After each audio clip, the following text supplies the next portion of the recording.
Hey everyone, in this video, let's do a comparison of Grok 3 and Deepseek. In order to do so, here we are at x.com. We'll start with Grok here. And in order to access Grok, if you are on the main page at x.com, then you'll see that you have Grok here on the left-hand side in the main menu. You're also going to find the option here on the right-hand side, at the bottom right-hand corner. You have this little icon. If you click on that, then that opens up Grok in a separate chat window here. So that's quite nice. If we go ahead and click on the main Grok option here in the menu, that's going to bring us to Grok. If we click on the focus mode icon up at the top, that's going to allow us to focus entirely on Grok.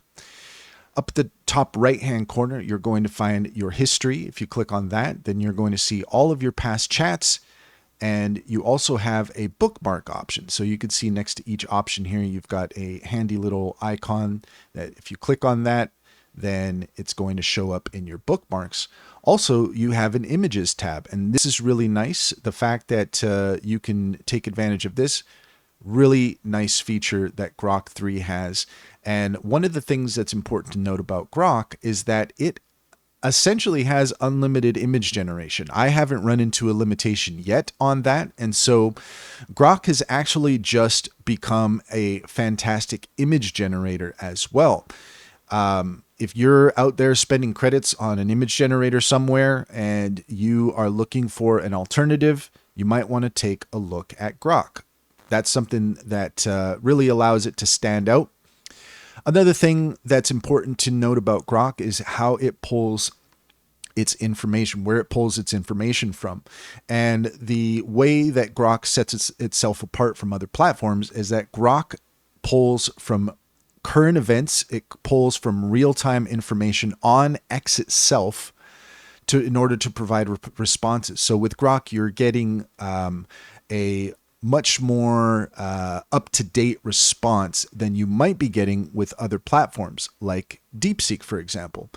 Another key thing to consider between Grok and Deepseek, and this is, let's say, a little bit controversial, but when you compare the two, Deepseek is a really good model. Let's start with that. It definitely answers its questions in a very interesting, nuanced way.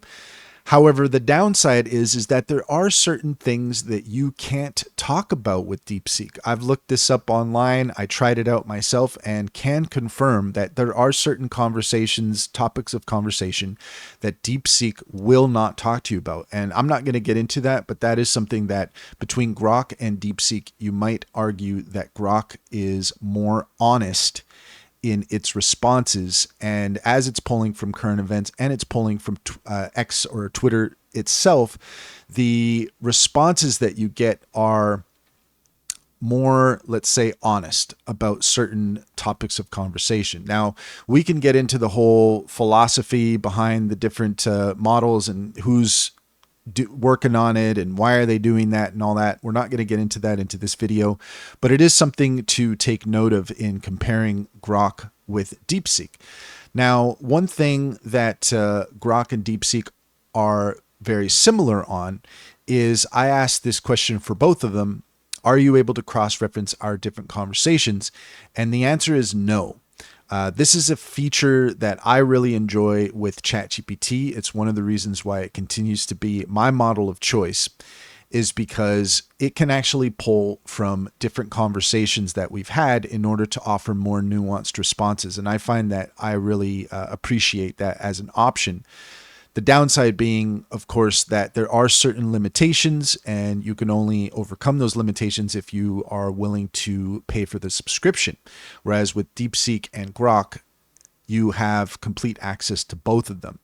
Again, the downside being that they don't maintain a memory of your conversation across your different chats. So that's something to take into consideration.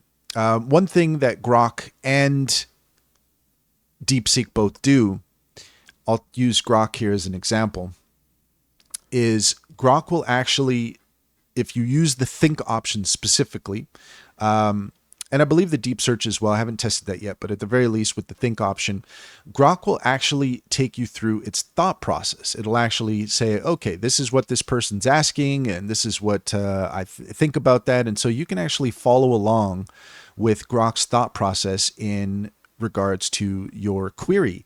Deepseek does the same thing, and I find this to be a very unique and interesting aspect of both models that is really helpful to understand how the model is thinking, and also if it misunderstands something that you have said, this really helps in order to identify where it has confused something that you're saying in order to correct it. So that way you can get more specific results. With Deepseek, you also have similar options here with the Deep Think option and the search option. So with Deep Think, this is the same thing as the Think option that you can find on Grok. And all you have to do is just toggle that on and ask whatever your question is, and Grok will think more deeply about it. And Deepseek has the same option. It has the Deep Think option, and you just want to make sure that you toggle that on before you ask your question, and then Deepseek will think about your question more thoroughly. It also has the search option as well, and this again just tells it that you're wanting Deepseek to search the internet for information related to your query. It also has the attach option. So you can upload docs or images. If you want Deepseek to cross-reference that, then you can upload those, and Grok will do the same thing. You have the attach option here. So this is something that is very useful in terms of getting more specific responses. If you keep your notes in a separate place, whether it's your a notepad or Google Docs or something like that, it's a really good idea to do that, because then what you can do is you can attach that file, and Deepseek is going to be able to pull from that file in order to provide a more specific response to your query.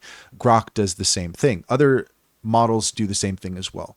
But taking advantage of that is something that I'm doing more often, because what it means is I could take my notes separately and have that in my notepad, my note app, and use that to kind of do some personal brainstorming and ask certain questions of myself, get that all in my notes before I bring that into Deepseek or Grok or any other app. That will allow it to provide a more specific response to whatever your question is. So that just gives you an idea of the difference between Grok and Deepseek. Deepseek also provides an app, so those are two ways that it's similar. One thing I'm not sure about is let's try out the image function here on Deepseek and see how that works. So let's go ahead and yeah. So here you go. So this is one of the main differences between Deepseek and Grok at this point, is that Deepseek is unable to show images. So that is something to consider. Right now, the fact that you can pretty much do unlimited image generation on Grok is a pretty huge deal. And I would say that at this point, I do plan to use Grok much more often. The fact that it pulls from real-time current events, the fact that it does unlimited image generation, those are big deals. It would be nice if both of these platforms offered an option to maintain a memory across your different chats, but that might be something that's in a future update. In the meantime, if that's something that's important to you, then you can always try out something like ChatGPT or Claude. And that's all there is to it. If you found this video helpful, please leave a comment and like and subscribe for more helpful tips.